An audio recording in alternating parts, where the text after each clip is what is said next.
قد يسرنا القرآن للذكر فهل من مدكر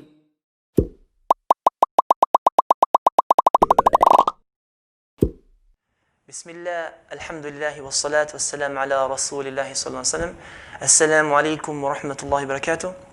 Welcome to Tajweed Made Easy. This is your brother Abu Muhammad. Inshallah, I'm going to start a new Tajweed course for the beginners. And these lessons are going to be of two parts. The theory Tajweed as well as the practical Tajweed. When we say the theory Tajweed, we mean the makharij al-huruf. These are where the letters are articulated from. The sifat al-huruf, how the letters are pronounced. And the ahkam al-tajweed, the general tajweed rules. Meem sakin, nun sakin, the lam sakin, the mads, where to stop, where not to stop, where to start and where not to start, and so on. Some of you might ask, can we really benefit from these YouTube video lessons? Well, the answer is the best way to really benefit from your tajweed is to go to a sheikh directly. Go to a sheikh and recite the Qur'an directly and have the sheikh correct you on your mistakes and learn from the mistakes. This is the best way. But for those who cannot do that, then these lessons are going to be of a benefit. As long as you understand and apply, you're not going to be in the same level, inshallah. You're going to improve and improve. Some of you might ask, is the Qur'an difficult to learn? Well, I'm not going to tell you the answer to that. Allah subhanahu wa ta'ala will tell you the answer. Before telling the answer, Allah says about Himself, أَلَا يَعْلَمُ مَنْ خَلَقَ. Does He, Allah subhanahu wa ta'ala, does He not know His creation? Allah is asking you. It's a rhetorical question. Of course He does. He's the one who created us. He knows what we can do, what we cannot do, what's difficult for us, what's easy for us. So Allah says in Surah Al-Qamar, وَلَقَدْ يَسَّرْنَا. Underline this word.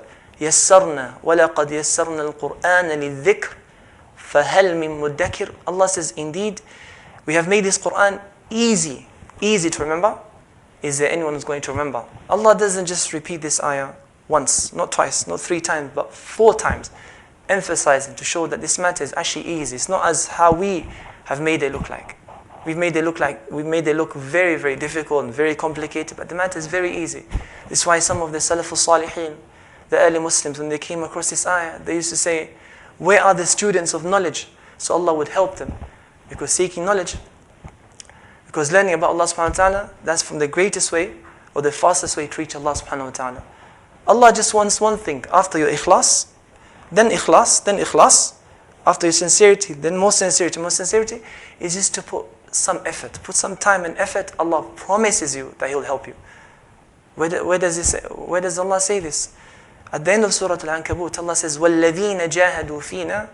As for those who put effort, who strive on our way, لَنَهْدِيَنَّهُمْ سُبُلَنَا. This is lam al-qasam, lam of taking oath, okay? Meaning, indeed, for sure, Allah will guide the person. Allah says, لَنَهْدِيَنَّهُمْ. We will guide them to our paths. For sure, we will guide them. Allah didn't say, سَنَهْدِيهِمْ. لَنَهْدِيَنَّهُمْ سُبُلَنَا. We'll guide them to our paths. Yeah? Now, if I were to ask you, what's the greatest blessing that Allah subhanahu wa ta'ala has sent down to the humankind? What do you think it is? Allah tells us in the same surah, Surah Al-Ankabut. Allah says, أَوَلَمْ يَكْفِهِمْ. Is it not sufficient for them, or Prophet Muhammad sallallahu alaihi wasallam? Then Allah will mention the greatest ni'mah. And this is not your health. This is not your having wealth, ability to speak or move around. Allah says, أَوَلَمْ يَكْفِهِمْ أَنَّا أَنزَلْنَا عَلَيْكَ الْكِتَابَ يُتْلَى عَلَيْهِمْ إِنَّ فِي ذَلِكَ لَرَحْمَةً وَذِكْرًا لِقَوْمٍ يُؤْمِنُونَ. Is it not sufficient for them that Allah sent down a book, the Qur'an, that you recite upon them? Inside that book, Allah says, إِنَّ فِي ذَلِكَ لَرَحْمَةً. There's mercy inside that book. And a reminder for the believer. A mercy. Inside this book, there's mercy. Why? Because Ar-Rahmanu Allama al-Qur'an. The most merciful is the one who taught the Qur'an. So each time you and I recite this Qur'an, Allah will increase His mercy upon us. And what does it mean for Allah to increase His mercy upon His servant? It means Allah will forgive us from our sins and shortcomings. And Allah will forgive us from our sins and shortcomings. And Allah subhanahu wa ta'ala will protect us from His punishment. Allah says about His book, كِتَابٌ أَنزَلْنَاهُ إِلَيْكَ مُبَارَكٌ. A book that Allah sent down, blessed, full of blessing, full of goodness inside. Okay, it's blessed in itself and blesses those around the book, those who preoccupy with the book. So each time you recite, Allah will increase in your goodness. Allah will bring so much goodness from sources that you cannot imagine in different ways. The example of the human being's relationship to the Qur'an is the example of a 3-year-old child when you give them the options of 2 things, sweets and a check, £20 million check. What will the child choose? Obviously the child will choose the sweet. Why do you think it's the case? Is it because the check is less of a value? No, that's not the answer. Well, if you try to convince them that, no, this is better for you in your future, the child will not listen. Why? Because in front of the child's eyes, the check is just a piece of paper and some writing on it. Okay? They're not used, a child does not know this. Children just know sweets. Children just know this is what they're used to, sweets. They don't know anything about money and so on. So Allah subhanahu wa ta'ala, this example is very similar to the example of the human beings. This example is very similar to our relationship with the Qur'an. We do not know the writing inside the Qur'an. If we understood the writing, okay, and we implement it to the best of our abilities, we'll get the happiest and the best of this life, we'll get the best of the akhirah. But Allah subhanahu wa ta'ala says, بَلْ أَكْثَرُهُمْ لَا يَعْلَمُونَ الْحَقِّ. But most people do not know the reality. Most people do not know the truth. Now inshallah, let's look at the sunnah, the ahadith, talking about the virtues of the people of the Qur'an in this life, in the barzakh, in the akhirah. The Prophet Muhammad ﷺ told us in Sahih al-Bukhari, the hadith of Uthman ibn Affan, he narrated that the Prophet Muhammad ﷺ said, خَيْرُكُمْ, the best amongst you, the best of the Muslims in front of Allah subhanahu wa ta'ala are 2 people. مَنْ تَعَلَّمَ الْقُرْآنَ وَعَلَّمَهُ, the one who learns the Qur'an and the one who teaches the Qur'an. In front of Allah, these 2 are the best of the Muslims.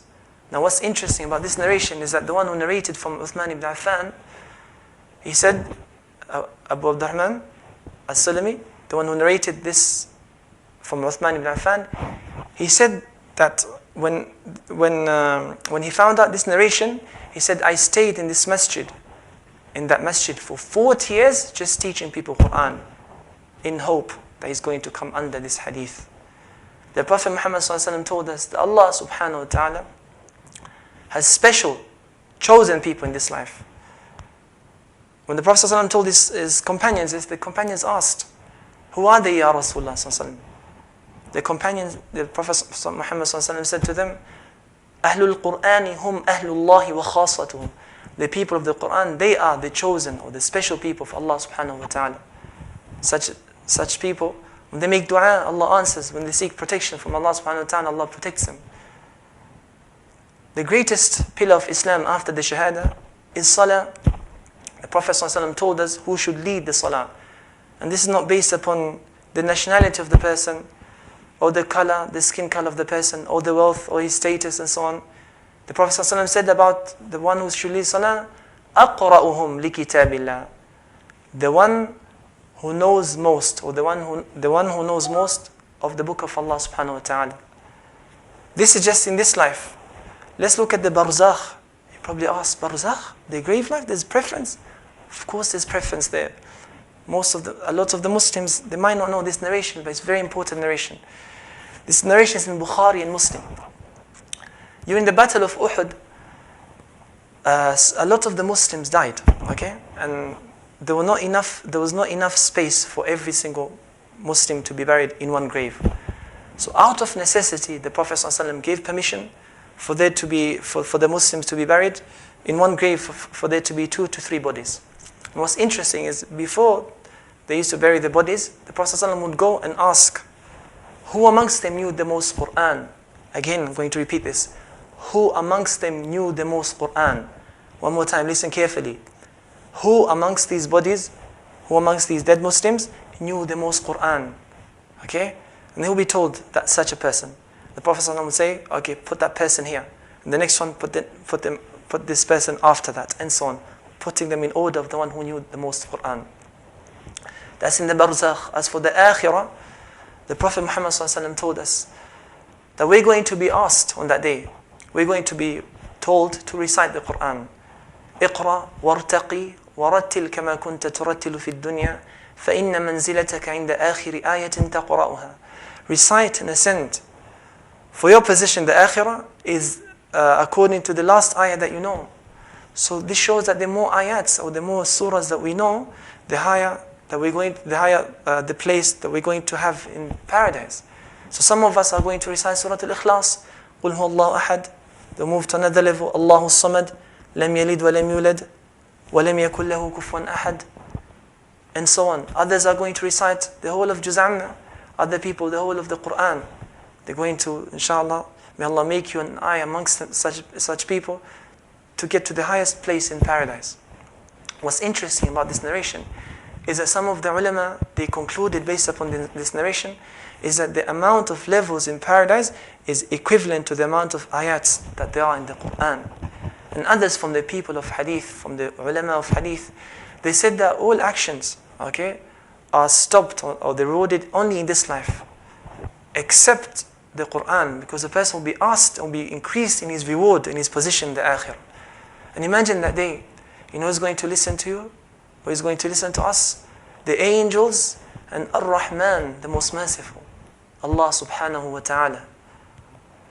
So this, inshallah, I hope in this very short video, we just touch some of the ayats and ahadith talking about the significance of Allah subhanahu wa ta'ala's book and the virtues of the people of the Qur'an in this life, in the barzakh, in the akhirah. I hope this has increased our love and our desire to want to learn the book of Allah subhanahu wa ta'ala. So whoever amongst us wants that rahmah, wants that blessing, that barakah, whoever amongst us want to be from the best of the people, and whoever amongst us that want to be from the best of the people in this life and to earn the best place in the akhirah, in Jannah, is to go back to the book of Allah subhanahu wa ta'ala. Inshallah, in this course, inshallah, we're going to try to learn the letters and how we recite the Qur'an. And this is not our goal. This is a means to reach our goal. Our goal is not to just be able to recite the Qur'an, but inshallah to understand and to implement and to hope Allah subhanahu wa ta'ala would enter us into His mercy. So this Tajweed course is just a means to reach the goal. I hope after watching this video, our love and our appreciation of the book of Allah subhanahu wa ta'ala has increased, and inshallah we want to learn more about the book of Allah subhanahu wa ta'ala. So inshallah, in the next lesson we're going to discuss Tajweed, its definitions, why we recite Tajweed, and the topics that we're going to study in this Tajweed Made Easy course. Until then, Jazakumullahu khairan, wassalamu alaikum wa rahmatullahi wa barakatuh.